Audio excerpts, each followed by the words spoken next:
Bonsoir, mesdames et messieurs. Ça fait près d'un quart de siècle qu'il a quitté son Cameroun natal. Après avoir transité par la Russie, où il a obtenu une licence en journalisme, Bertrand Nkewuo s'est reconverti dans la gestion des bases de données aux États-Unis, dont il a fait sa seconde patrie. Nous avons frappé à la porte de sa villa dans le Kansas et il a bien voulu nous accueillir. Nous sommes arrivés en Russie au moment de la transition. Vous savez, dans les années 91, le rideau de fer venait à peine de tomber, donc le pays était en grande transition. La vie n'était pas du tout facile, il faut le dire, parce qu'au-delà des conditions climatiques et des lumières et des barrières linguistiques, il fallait affronter, n'est-ce pas, la cherté de la vie, parce qu'avec la tombée du communisme, le capitalisme commençait à s'installer et puis ça se passait de manière un peu anarchique, s'il faut le dire. Donc les prix étaient assez élevés et nous n'avions pas la possibilité de travailler en tant qu'étudiants. Donc ce sont nos familles qui ont vraiment peiné pour nous aider à finir nos études. Oui, et manifestement, c'est en Russie que vous rencontrez, je ne sais pas, votre épouse? Oui, mon épouse Stella, qui elle aussi a fait des études en Russie. Et puis, bon, c'est dans le cadre de... C'est en tant que jeunes étudiants que nous nous retrouvons donc en Russie et que nous gérons, n'est-ce pas, les difficultés de la vie quotidienne, pour ainsi dire, dans ce cadre qui, à l'époque, n'était pas toujours assez bienveillant, s'il faut le dire. Oui, mais à ce propos, il paraît que les relations avec les Russes, les étudiants russes, les Africains, c'est pas toujours facile, hein? Bon, il faut dire qu'à cette époque, les choses étaient mieux qu'aujourd'hui à ce que j'apprends, parce que sortant du communisme, les Russes avaient encore un peu de respect pour les étrangers, un peu de respect pour la loi. Mais apparemment, au fil des années, les choses se sont dégradées. Et ceux qui sont venus après nous, c'est-à-dire vers la fin des années 90, ont eu beaucoup plus de difficultés que nous qui sommes arrivés, n'est-ce pas, au début des années 90. Même s'il est vrai que il y avait même à notre époque des histoires d'étudiants africains agressés et tout le reste, mais ce n'était pas aussi grave que vers la fin des années 90.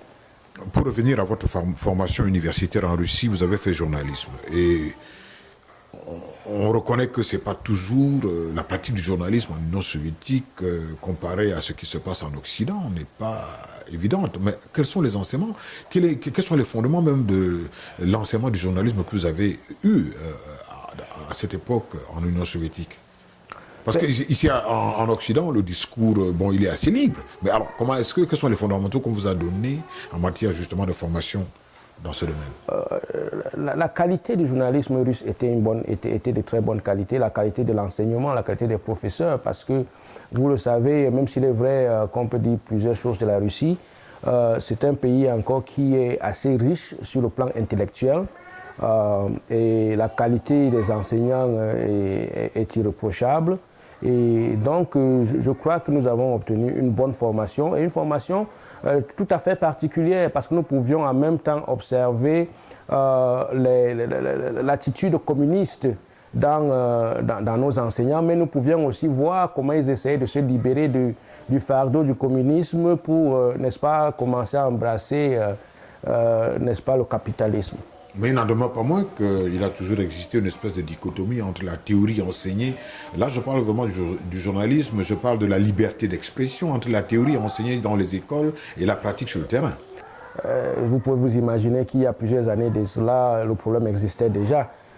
Mais pour nous, en tant qu'étudiants, nous ne pouvions pas sentir l'impact même de la chose, du moment où nous étions plus théoriques que pratiques. Et nous passions beaucoup de temps justement même s'il est vrai que nous passions du temps à faire des petites émissions et tout le reste, nous étions libres dans notre cadre de faire ce que nous voulions, mais les journalistes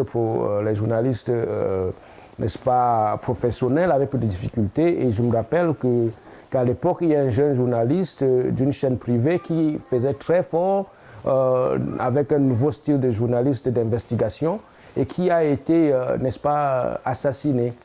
Parce que je suppose qu'il y a des gens qui n'aimaient pas beaucoup ce qui se passait à l'époque. Donc pour vous dire que la Russie était en train de prendre un virage à cette époque, mais dans la pratique, c'était encore un peu difficile de vraiment le pratiquer ou de l'apprécier. Voilà, nous allons, avant d'aborder l'aspect de votre famille, parler un peu justement de cette liberté d'expression. Quel est le regard que vous jetez sur la presse camerounaise, vous qui êtes de la diaspora? Vous êtes aux États-Unis, vous consultez Internet, de temps en temps vous lisez les journaux qui viennent du Cameroun. Qu'est-ce que, d'abord sur le plan général, la politique du Cameroun aujourd'hui? Bon, vous savez,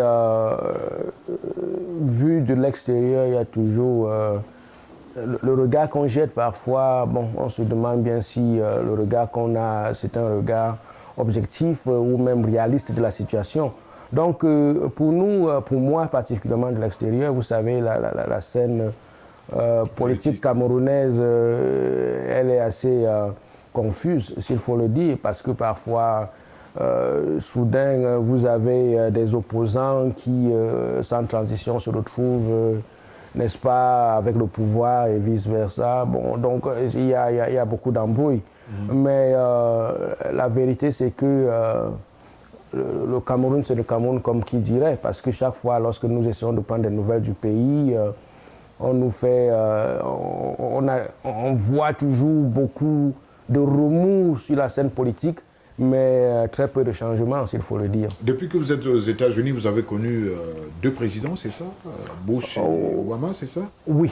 Et depuis que vous quittez le Cameroun, vous êtes parti du Cameroun, vous avez dit en 90, c'est ça? En 91. En 91. Et oui. quelques années auparavant, il y avait l'arrivée au pouvoir de Paul Biya, qui jusqu'à présent, en 2013, est toujours là. Comment est-ce que ça suscite un commentaire? Vous savez, je trouve que c'est bien dommage que nous puissions avoir des présidents à perpétuité, parce que l'alternance, je pense que c'est une bonne chose lorsque nous pouvons alterner, pour permettre à des idées nouvelles, n'est-ce pas, de s'installer, ou à quelqu'un d'autre avec un point de vue différent de gérer les choses. Nous avons vu que dans plusieurs systèmes occidentaux, cette alternance, n'est-ce pas, est bonne parce qu'elle permet au pays de goûter à des différents, ou d'expérimenter autre chose, d'expérimenter des styles différents n'est-ce pas, de gouvernance. Bush avait un style particulier à lui, nous sommes aujourd'hui aux États-Unis, Obama a un style particulier. Mais tous concourent à la construction du pays. Oui, tous concourent à la construction du pays d'une manière ou d'une autre.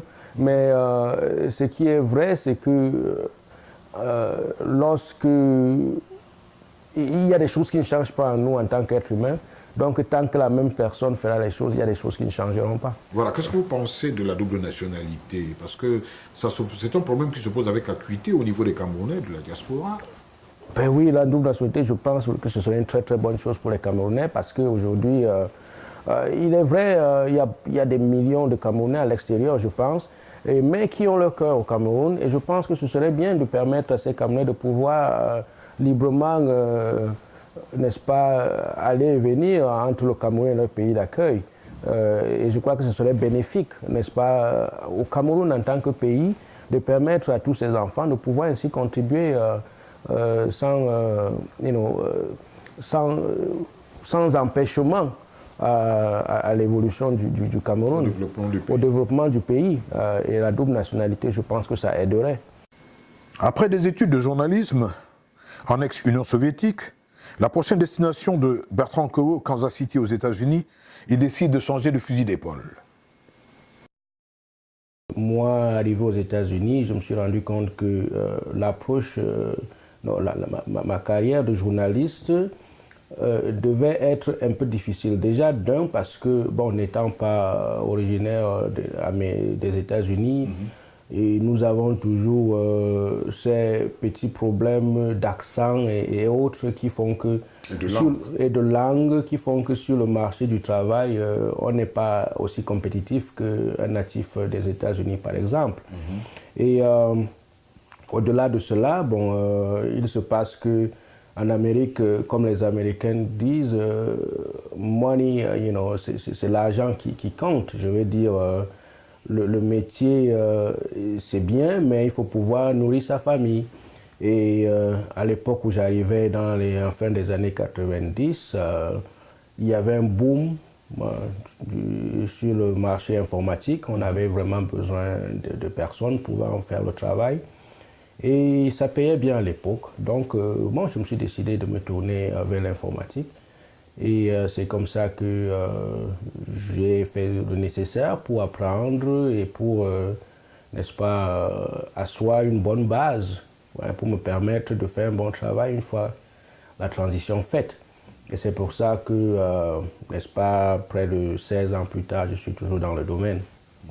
Bon, là, aujourd'hui, vous êtes consultant, comme vous disiez, mais est-ce que après votre formation, vous êtes tout de suite rentré chez vous, vous avez dit, je voudrais travailler à la maison, parce qu'il faut dire que vous travaillez chez vous, mais vous avez quand même eu un parcours professionnel avant d'atterrir à la maison.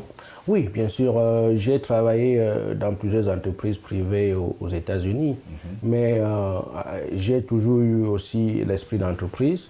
Et au bout d'une dizaine d'années à travailler dans des entreprises privées, bon, j'ai décidé que je pouvais commencer à utiliser mon expérience de manière plus bénéfique pour moi.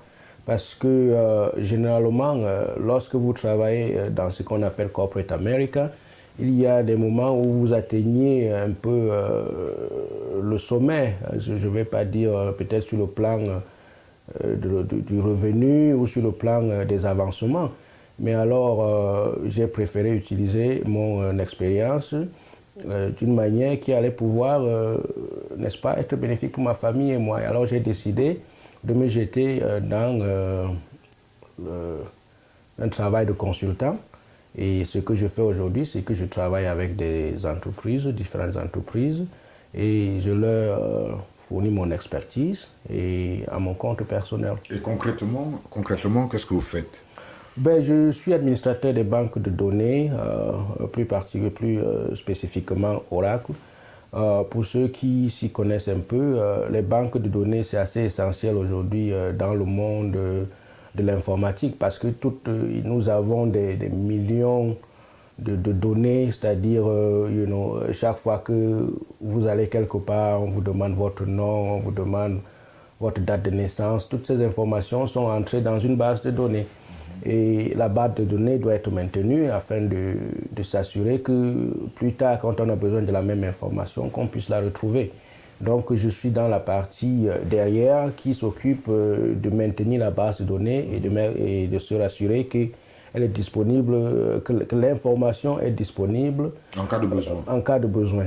Donc, c'est ça. Mais il y a une question, est-ce que on a parfois l'impression qu'il y a une inadéquation entre le diplôme que l'on a et le travail qu'on effectue. Vous avez un MBA, mais le rapport entre vos études, justement, est-ce que lorsque vous étiez à l'université, vous êtes focalisé sur l'informatique? Ou alors, vous avez d'abord une formation générale de business, d'affaires et d'administration? Bon, il faut dire que le MBA en fait a plusieurs spécifications. On peut, n'est-ce pas, se spécialiser. On peut choisir de se concentrer sur certains aspects.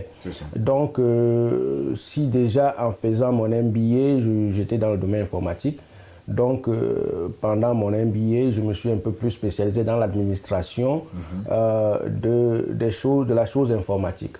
Donc, je ne suis pas trop loin de mon domaine aujourd'hui parce que même s'il est vrai que le MBA c'est plus pour l'administration, en le faisant, je me concentrais plus sur l'administration du matériel informatique, s'il faut ainsi dire.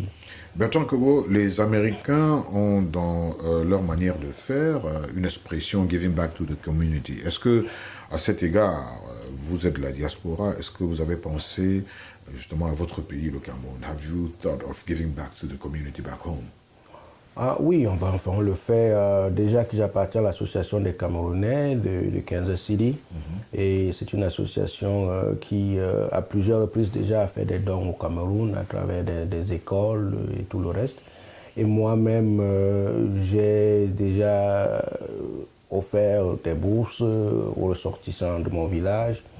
Et j'essaye parce que vous savez, donner, ce n'est pas toujours sur l'aspect donner matériellement, mais je crois que parfois, donner intellectuellement aussi, c'est très important. Est-ce que vous avez déjà eu l'occasion d'encadrer des jeunes dans le cadre de vos voyages au Cameroun sur l'administration, sur Oracle par exemple? Bon, il faut dire que Oracle, c'est un domaine assez spécifique qui parfois demande, n'est-ce pas, une connaissance un peu avancée en informatique pour pouvoir... Et vous pensez qu'au Cameroun, on n'est pas capable d'avoir ces connaissances? Non, pas vraiment, mais je dis que pour pouvoir en parler avec quelqu'un, il faut que ce soit quelqu'un qui est déjà dans le domaine et que pour pouvoir avoir une conversation fluide, il faut reconnaître que beaucoup de gens qui utilisent l'informatique au Cameroun aujourd'hui, c'est plus pour... juste à titre, n'est-ce pas, au quotidien, juste pour envoyer un email et tout le reste. Mais là, nous parlons déjà d'une base de données. Et s'il faut s'y mettre, il faut vraiment prendre le temps de travailler avec ceux qui sont intéressés sur certains principes de base. Déjà, c'est quoi une base de données, comment est-ce que ça fonctionne et tout ça. Et même s'il est vrai qu'à l'avenir, je souhaiterais bien pouvoir... n'est-ce pas, travailler avec des jeunes qui ont un niveau un peu avancé en informatique afin de les aider à mieux comprendre les choses dans ce secteur spécifique. Pour le moment, étant donné, vous le savez que généralement nos séjours au Cameroun sont assez brefs, étant donné les contraintes de travail, je n'ai pas encore eu l'occasion de discuter. Mais il me souvient quand même qu'à plus d'une occasion, j'ai parlé à des petits par email pour leur expliquer un peu ce que je faisais. Et j'ai eu à répondre à des questions parfois très spécifiques regardant comment est-ce qu'on peut devenir administrateur de banque de données et tout ça. Donc, je pense que le temps aidant, on souhaiterait bien pouvoir aider plus de jeunes au Cameroun à pouvoir s'intéresser à cette chose. Dans le froid hivernal moscovite, Bertrand Kewo n'avait pas que l'amour pour les livres. À Moscou, Bertrand tombe sûr et amoureux de Stella. Nous sommes rencontrés en Russie en 1994, c'est la première fois que je l'ai rencontré. Et nous étions tous deux étudiants à l'époque. Je pense que lui venait de l'Ukraine et puis transféré à l'université de l'amitié des peuples de Lumumba. Et moi j'étais à Moscou pendant plusieurs années avant ça. Et je pense que, je crois que j'étais en troisième année de fac à l'université de Lomonosov, à la faculté de sciences économiques. Donc vous rencontrez, et vous passez combien d'années en Union soviétique pour un total à peu près 17 ans. En Union soviétique? Oui.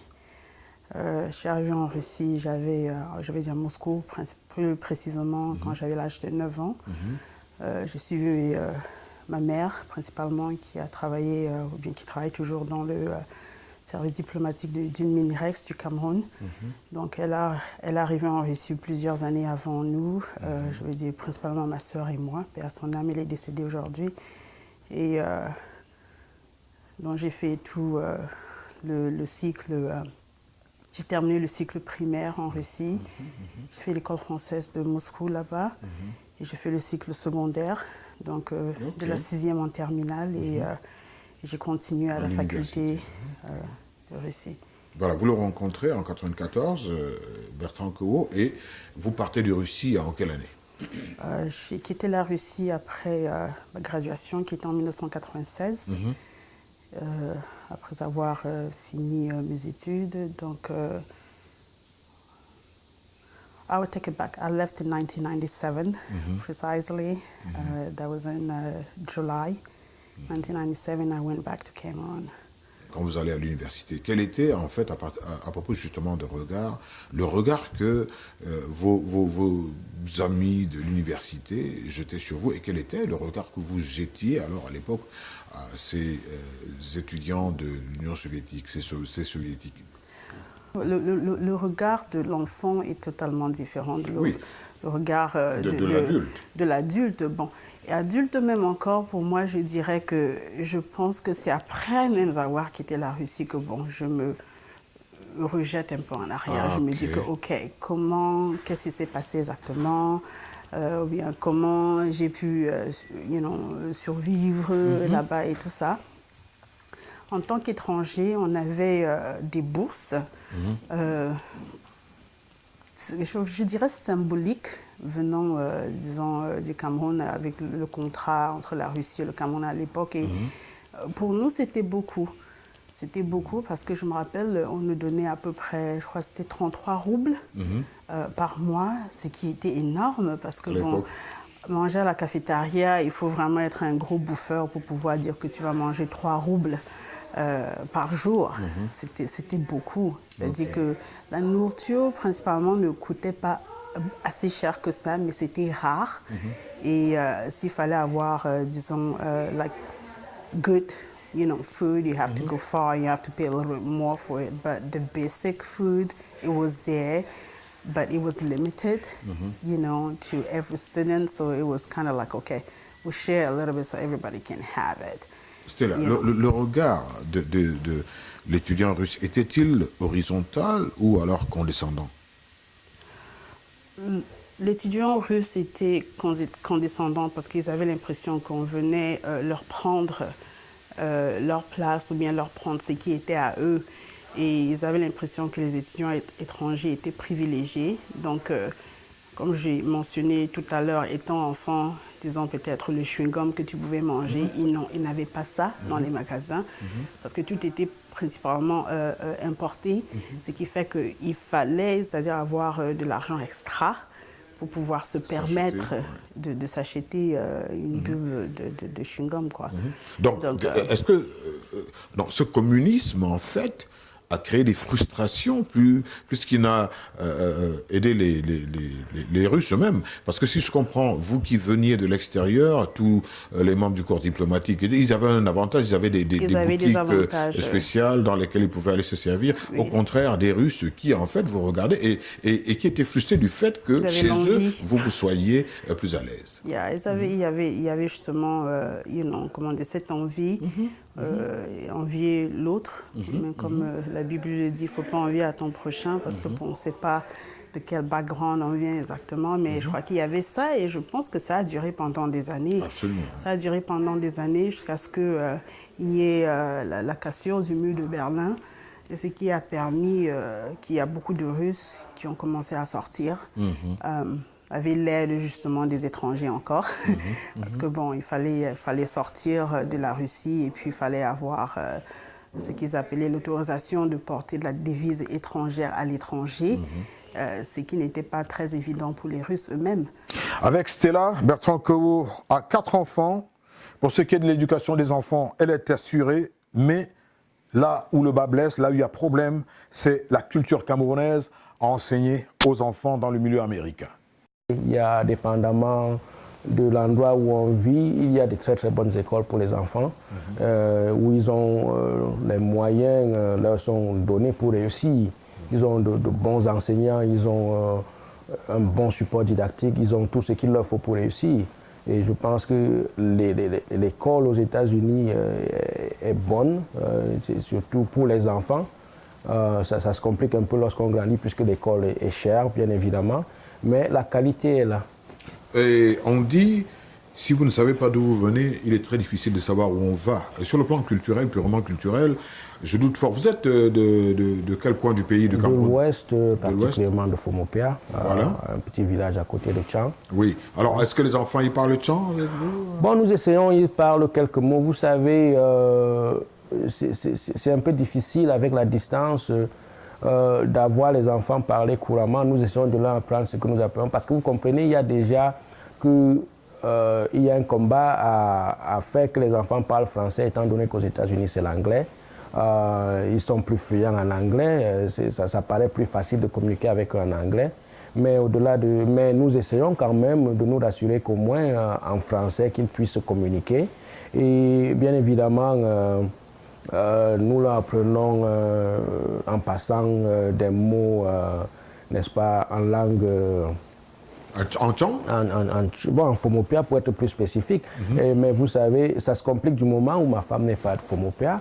Et ça fait que la langue